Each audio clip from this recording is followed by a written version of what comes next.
Yes guys, nagbunga na din sa wakas. Makakatikim na rin kami nito. Wow. Yan siya guys. Manggang apple. Yan, dami niyang bunga guys. So, ngayon makakain na kami nito. At ito pa siya. Ayan. Yan. Yan. Thank you Lord. At itong palaya na to. Yan. Siya guys. Sa muka dun niya Maricel. Oy na, nag-live ta.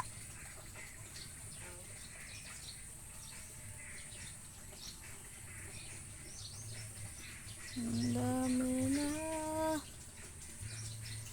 Ayan, lapit na siya guys. Ito itong bahay namin guys. Nandito ako sa likod. Yan.